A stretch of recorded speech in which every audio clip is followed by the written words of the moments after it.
Welcome to Life Planning 101, brought to you by Smart Money Group and Kennedy Financial Services in Eastland, Texas. Tune in every week as we share important information to help you and your family live life on purpose. Insurance, investments, legacy and tax planning, and much more. All covered now on Life Planning 101. Hey everybody, this is Aaron Kennedy with Black and White Market Minute. We've been having a lot of fun on these shows for a long time, and we got some new guys in here, and y'all probably hear us cracking up and laughing at one another, so I kind of wanted to start this off by talking about why. So around the room we got Sam, Henry, and Brent. And Aaron. We can't make fun of me. You're not getting out of this. Yeah. Starting off with Brent. Brent's a really smart guy, old banker, but he has to know everything about everything and everything about that. I don't even think he can use his Apple phone because he can't understand the programming in the software for anything. Because he doesn't know anything if he doesn't know everything. Yes, that's exactly right. And then you'll hear us kind of throw something at him so it just completely stumps him. You know, he'll know 99.9%, but that one little thing, he vapor locks. Yeah. So when you hear us cracking up and telling him to talk, that's what's going on. Second, we got Henry. He's a really strange one. Went to Florida State, but does not really care for them. He's a Florida Gator through and through. And that sounds bad enough, but he did go to school at Texas Tech, so they don't admit a lot of people unless you are a good old boy. So he's got a little bit of leeway there. But the biggest thing is he's a redhead. And his soul has already been eaten. And they're both red-faced right now. One's embarrassed, the other's a redhead. So. Nothing I can do about that one. So, yeah, coming from young Steve Carell across the room there. Yeah. And last, Sam. He dated my daughter when they were in junior high, so he is fair game for anything and everything. And that's basically it. Then there's me, and we can't find anything wrong with me yet. You look like a jihadist. Anyways, when we're going to room cracking up, I hope y'all can follow along. I know it's harder to listen to know what's going on, but that's kind of how we have a good time together. Another thing I wanted to do, this is our Friday afternoon. Work should be done. This is when we're trying to kick back a little bit and have a little bit of relaxation. So, if you happen to hear us open a bottle of Coca-Cola, or Henry chews like a rodeo cowboy, so if you hear him open up a can of snuff, give us a call. And the first one to pick up on that, where that is in the podcast, and we will send you a tumbler that has our new logos and everything else on it. Yeah, so just call in and tell us kind of around the timestamp. Do we have like a within 5 seconds or? Yeah, just be close. If you're first, good for you, and we'll get it out the door to you. Yeah. So let's get to the real stuff. All right, Brent, tell me where we should be. If you're out there looking at CDs or bank savings, where are we at today? So looking at real short term, like 3 month, CDs are at 4.4. So like I say, if you're out there shopping, you should at least be getting that 4.4. So if you're not, reach out to us. We'd love to take care of you. But like I say, make sure you get the best rate you can out there. Yeah. Everybody knows there was a period of time that we couldn't make anything on cash. So, even though it's not as good as it was, 18 months ago, 4.4 is not bad at all. We do not charge any fees on our cash management, so let's just get it to work. And we can get you a checkbook if you want. There's actually a bank account where we can get you a debit card and all the banking services, period. But if you need money, we can shoot it back to you the next day. We're going to try to stay as liquid as we can for your needs, and there's different instruments out there. But if the bank can't be competitive where we are today, let us know, and we'll help you out. And I can't contain myself. If you have cash on the sidelines, any dry powder that you've been holding for a dip in the market, earning that 4 to 5% over the past 12 months, we're ready to get it to work. Yes. Oh, my goodness. We're ready to get it to work. And hopefully we talk a lot about that today. Sam and I are licking our chops. We don't get this kind of opportunity too often. Can't say our timing's perfect, but, things are on sale. I think over the last several weeks, there's been a lot of movement in where money's been going, and Henry's really been in charge of that. Let's see if we can't get his hair on fire and see what he can. Yeah, so since the last time we met, that was about 2 weeks ago on the 28th of February, market's actually been down pretty big. NASDAQ down a little over 5%. That's including today's big bounce. And the S&P 500 down a little over 4.5% as of Friday afternoon. With that being said, yeah, the money, we are seeing a lot of shift over back to the overseas markets, specifically in Japan as well as Hong Kong. Those markets are up a little, on average, about 3.5–4% since our last episode. And then also we're seeing the Germany stock market, the DAX, up over a whopping 7% since our last episode. And also, I want to mention, y'all probably saw a headline this week that gold first time over $3,000 an ounce. That's up a little over 5% since our last episode. So yeah, we're seeing a lot of money shift out of the U.S. markets right now. Yeah, that's insane. It just, it kind of surprises me. And I really think this is more of a political driven push, because Europe is, if you just look at it from a price standpoint and how cheap things are, it looks amazing, but you know what? It's been cheap that way for a long time.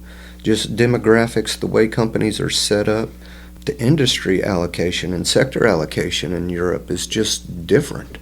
I don't know if a whole lot of people can tell you some great European tech names. The market's not there. It's industrials, lots of healthcare, some good energy companies, but it's old economy stuff. And they work a little bit different. If you look at European companies, well, let's compare it to U.S. companies. U.S. companies might say, hey, I'm going to pay out a 2% dividend and then 8% growth. Well, if you go to European companies, it's completely opposite. They try to take everything and distribute it back to the investor. So it's great from an income standpoint, and the dividends are huge. But if you're paying out a bunch of your income in dividends, you don't have a lot left over to invest in your company. And that's what you really want to do. If you have a great company, you want to grow it. So just some really structural differences. And once you go overseas, the taxing's different. Work schedules are different. It is... Accounting regulations are vastly different. Yes. The workers there have a lot more leeway of what their work week looks like, what their retirement looks like. If you go on vacation ever overseas or run into somebody from another continent, really, it's always fun to ask them about their, what do they call it? We call it vacation. Call it Holiday. Their holiday. They go on holiday, and they will, if you tell them, your work week, your work relationships, things like that, a lot of Americans spend more time with their coworkers than they do through the week with their family members, just as a result of the 8-hour work days, and some people work through lunch. If you say that to somebody from another continent, they kind of scoff at you and things like that. So it's always interesting. If you ever get that opportunity, my father-in-law, he just goes out and tries to talk to as many people as he can because he thinks it's the coolest thing. So. And you know what? I don't think there's anything like that. I remember when I was back in college, went down to Mexico and lived down there for about 6 weeks, went to a language school. And lunch is a huge deal. They would take their lunch a little bit later. We're going off some memory. There's a lot of time that's passed. But it was like lunch started at 2 o'clock, and it was a 2-hour ordeal. And all the families, like Thanksgiving dinner, every single day. And family got together. That part I love. I absolutely love it. I think family's one of the most important things out there. But 2-hour lunch breaks, 6-hour days, 24 weeks of holiday. I know that's a little bit exaggerated, but I think they push it a little bit to the extreme. And they look at us and they think we work too much, and so neither one of us are right, really. Yeah. I'm not opposed to a 2-hour lunch break. Brent, you take a 2-hour lunch break. Okay, let's talk about this market. Tuesday we had a luncheon in Abilene, And I think since the 21st, the NASDAQ was down about 10%. S&P was down about 6.5%. Henry was giving you some of the more near-term numbers. A lot of the things that have been driving this market are down big. I was just looking at a portfolio the other day, and it's very, very, very short term. And across the board, things were down, 8 to 16%. So if you were holding any of those companies that are up 200, 300, 400%, they gave a little bit back over the last several weeks. So this doesn't happen a whole lot, but we did start getting some client calls. People are getting worried. Sometimes I forget about that because, we're pretty dang excited for the pricing that's going on right now. We don't get a whole lot of chances for markets to drop like this and for companies to go on sale to the degree they have, and how quick all of that's happened. Well, and that's kind of what I would emphasize a little bit. This is similar a little bit to COVID in the speed that it's happening. Yes, yeah, that's a great way to put it. The degree is kind of, I'm not going to say more normal, but I think the speed that it has gone down to this degree would be kind of what makes it exceptional. What are the numbers, Aaron, that any given year you can expect the price to go up or down? What is it, 18%? As a whole, it's 18%. 18%. So Yeah. we haven't quite hit that point yet, but I mean, it's just the speed and how fast it happened. Yes, and we're always looking for good deals, and we've been putting money to work. We've been rebalancing. Man, we're just licking our chops to get stuff put to work. This is such a fantastic time, and we forget it that on the other side of the table, things had to drop that much. But it's kind of funny.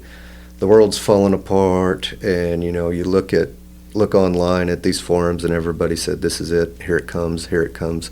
And Sam and I were taking leverage out on triple leverage stuff, and probably the most aggressive things that you could do, and we were Personally. yeah. Nothing for clients, nothing like that. But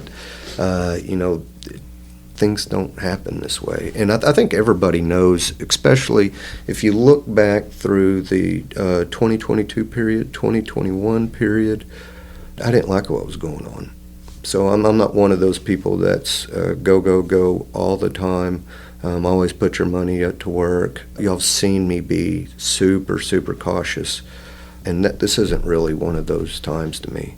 I think this is really the unknown, the fear of the unknown, and people are piling on to things that they have no idea whether it will help or hurt. I mean, just looking at tariffs. It doesn't matter the country, doesn't matter anything, but if a country had a 25% tariff on us, that's perfectly fine. It's a Tuesday. But if we turn around and do the same thing, this is the end of the world, and the world's going to come crashing down. So the hypocrisy is really, really big, and the media and lots of other people are just piling on. And it's way too early to know whether it's going to hurt, help, crash us or not.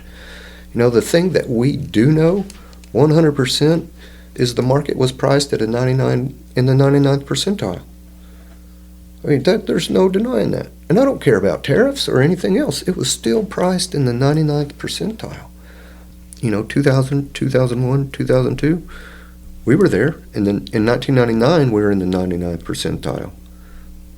Yeah, we shaved off way more than 50% when the market came back to normal. Another time was Great Depression. That was the other 99th percentile time, and same thing, gave it all back.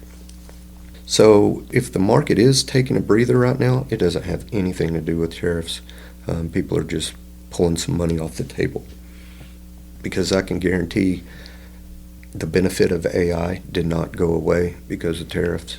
The rate of speed in which we are going to use technology is not decreasing because of tariffs.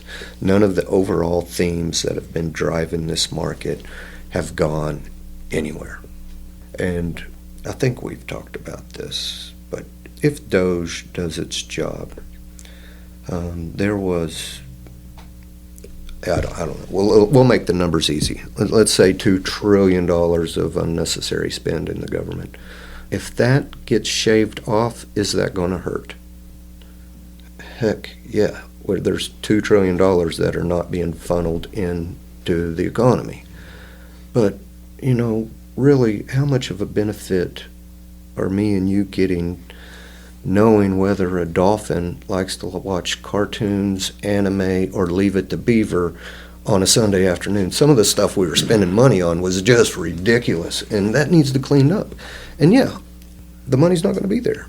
But in the long term, if we can get that money to be productive, and I don't want anybody to think any other way, but that is your money. You paid into the government taxes, fees, everything. That is your money. So what do you want them to do with it? You want them to be responsible and do stuff to help our country, help our elderly, help our, the poor, or do you just want them to spend frivolously because he owes his buddy a favor? I mean, It's not coming out of his pocket. No. It's just, I think we should all expect some short-term pain with huge benefits. Especially long term. I think whenever, we talk about productivity and AI driving productivity, kind of a fancy way of putting that is margin expansion. I mean, for $100 of revenue, we might get $10 of earnings, but if we increase the productivity of that company, we might bump that up $12, $15, Right. $20 of margins instead of that 10. So with the same revenue. That's kind of the way that I think about productivity from a company standpoint. And, Absolutely. and going back to kind of the expense of the market, whenever NVIDIA kept just going through the roof, Aaron and I would sit and we'd look at the chart of the PE ratio, which, a high PE, an expensive company, a low PE, a more cheap company.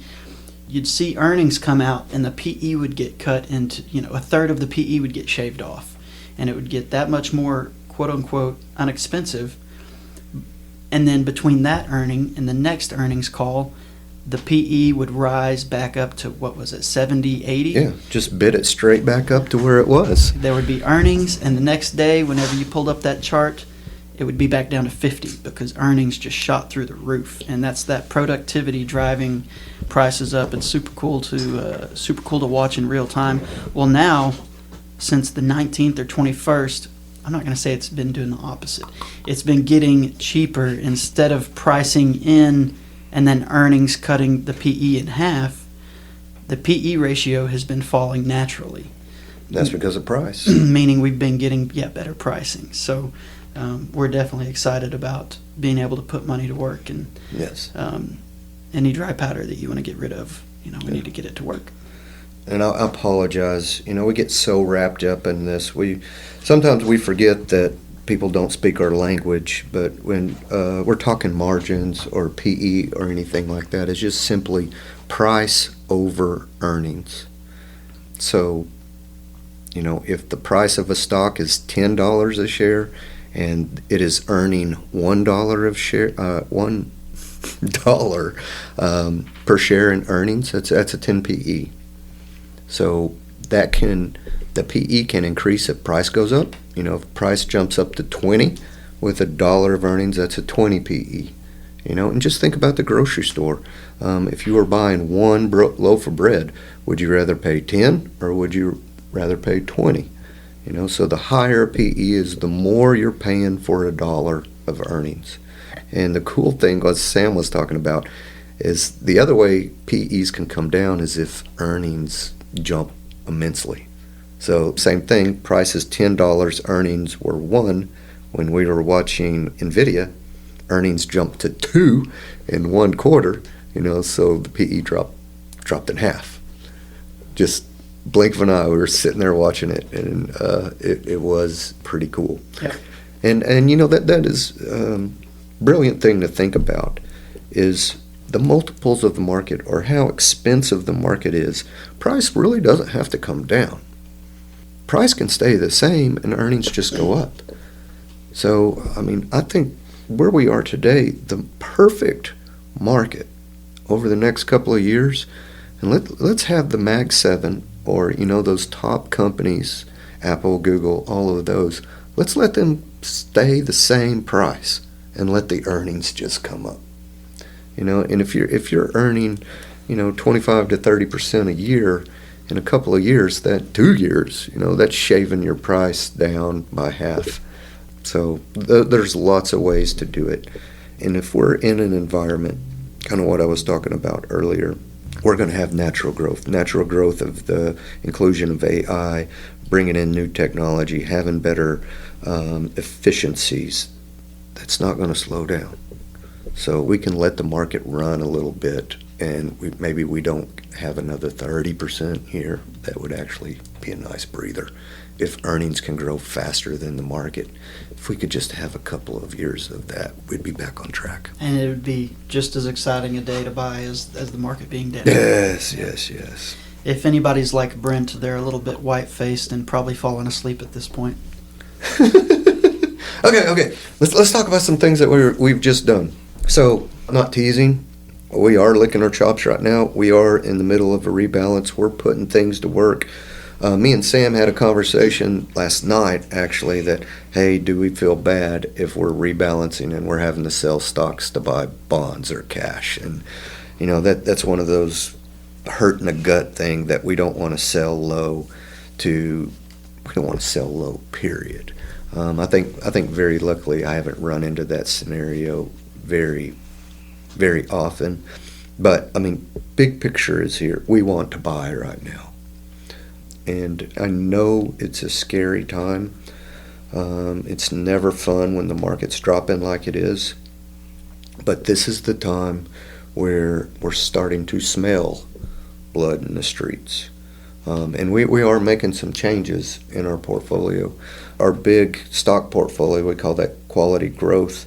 We're changing out a couple of names in there. And they've done fantastic. And they've done their job here in this more recent period of stabilizing the downturn.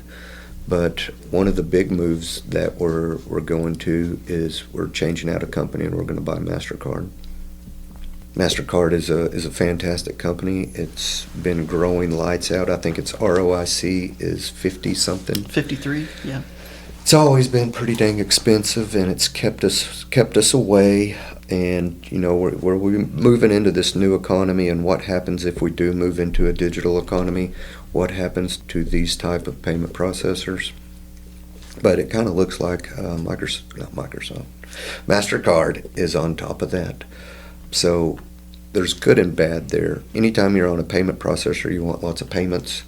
So if we do run through a recession, people aren't going to be flashing their debit card or their credit cards as much. So I think we're going to be a little bit more cyclical in that nature. That means the stock will go up more when the economy's doing well and down more when the economy's doing bad.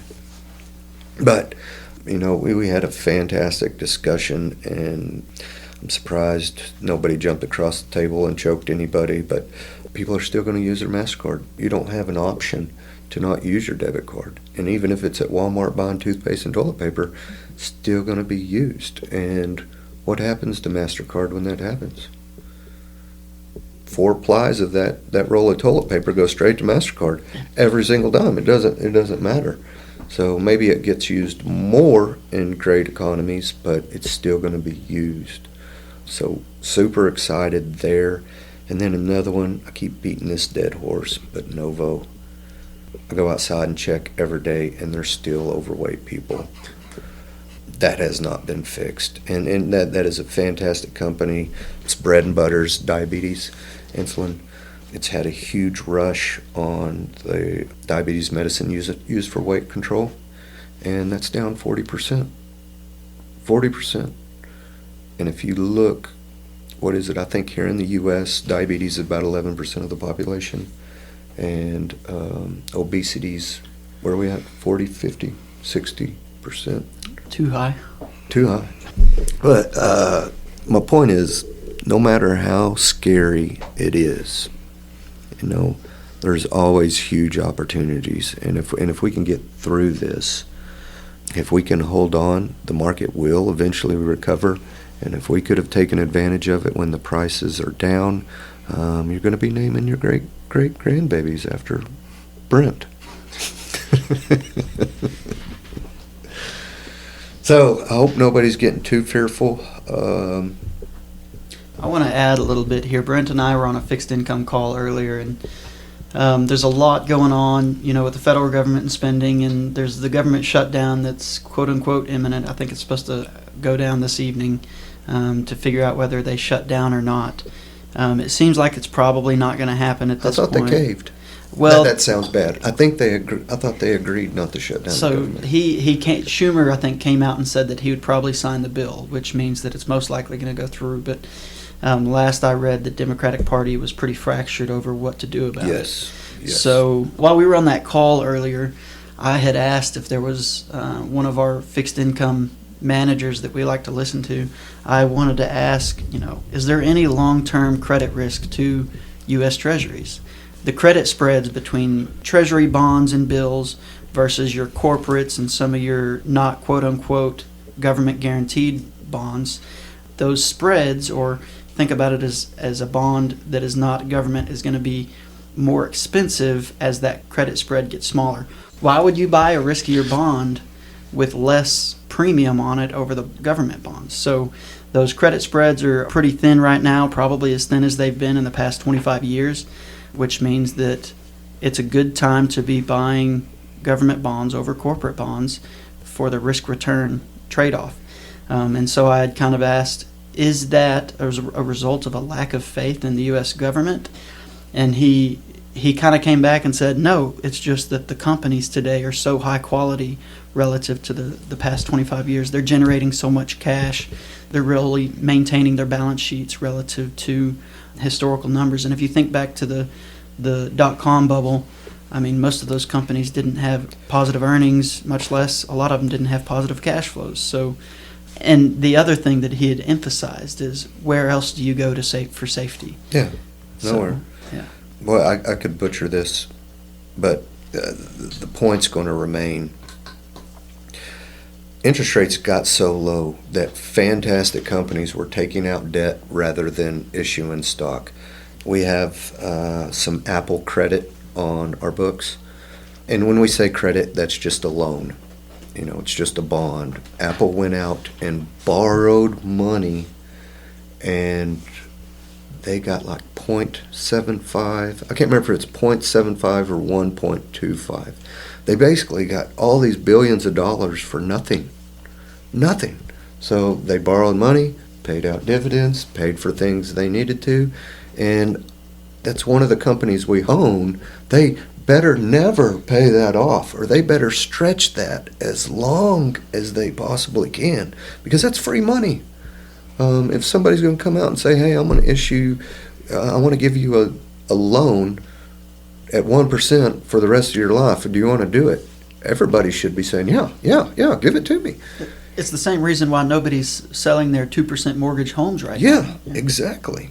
So to Sam's point, a lot of the bond market is companies taking advantage of where interest rates were.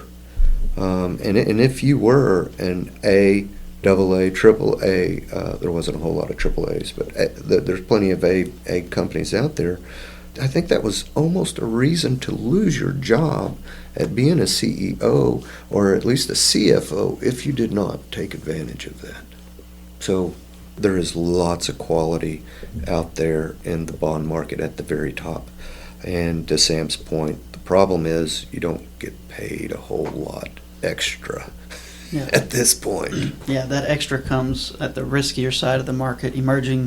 He said emerging market high yield was the most, the widest spreads, which means, the riskiest areas relative to the U.S. bonds. So Yeah.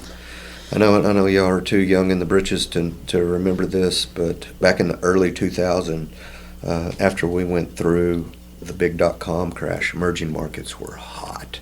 Oh my gosh, they were so hot. You could go out and buy emerging market debt funds. So buying Argentinian debt and all these countries' debt, and we were making 6.5% to 8% on this stuff, and they were still growing. And I remember I was young, but I remember how excited I was over that, and I was trying to figure out how to get it into the portfolio, where it would work. And it's one of those nostalgic things I keep looking at. Is like, is it time to put it back? Is it time to put it back? It hasn't yet, but I'm ready to pick your brain on that when we get done with this. Sounds good. Yeah. Anybody have any other contributions or off the wall bad comments? No bad comment, but just point this one out here. The market's had back-to-back years of 20% plus returns. As of yesterday, the S&P entered a little 10% correction. These things are historically normal. We average one, maybe two corrections a year. So I'm not freaking out yet. No. What were you telling me the other day about the Nasdaq's intraday lows? Tell me, what is that again? Yeah, so we've had, I believe as of yesterday, it was 16 consecutive trading days in a row where the Nasdaq, or at least the QQQ ETF, had an intraday drop of at least 1%. So it's been pretty volatile Wow. out there. I think the VIX got up to a little under 30 this week, but yeah, it's just been crazy. Been crazy. Yeah, it sounds like before the end of the day they would bid it back up. People come in and start buying, and it would close less than 1%. Otherwise, it would be down a lot more. And Henry's point, and Sam mentioned it earlier, we should expect 18% down every year. And the market does drop 18% every year at some point. Doesn't mean you lost 18%, but high to lows and everything else. It's going to happen. And usually doesn't happen this fast. Usually it's a slow, drug-out thing, and it's just a beating. But this is happening quickly, and we're not even at the point that we're even worried. We haven't even hit average yet. But when you hear it on the radio, when you hear it on the TV, when you see it on the internet, every second of every day, it feels worse. What are your opportunities for best returns? It's coming off the bottom. Yes. And so if you're one of those very emotional types and you get out at the wrong time thinking that maybe you can get in lower or just you have to preserve what you have, you're going to miss the cycles of the market. And I don't remember the numbers behind it, but I know that it's a drastic difference if you stay in the market the whole time versus if you just miss 10 trading days of the year. So yeah. You're going to lose out 50 to 70% of your return if you just miss those few days. Yeah. And I can tell you from experience, I've made more money in a down market than at the top. It is hands down, and that's why this is exciting, because we may be entering in a point that we can make a real difference in people's lives if we can keep our heads on straight, we don't get scared, we find the opportunities, and we just don't screw up. That's all we got to do. And for those that are scared, just give us a call. We're here for you. I know at the end of the day, this is your money, and it is a very, very emotional thing, but we're not to the point that we're worried at all. we're excited. At all. The only thing I'm worried about is our clients' emotion of what they're seeing. That's the scary part. Yeah. So. Well, I think that'll close us up for another episode of Black and White Market Minute. I hope everybody has a great weekend, and we'll talk to you again next week.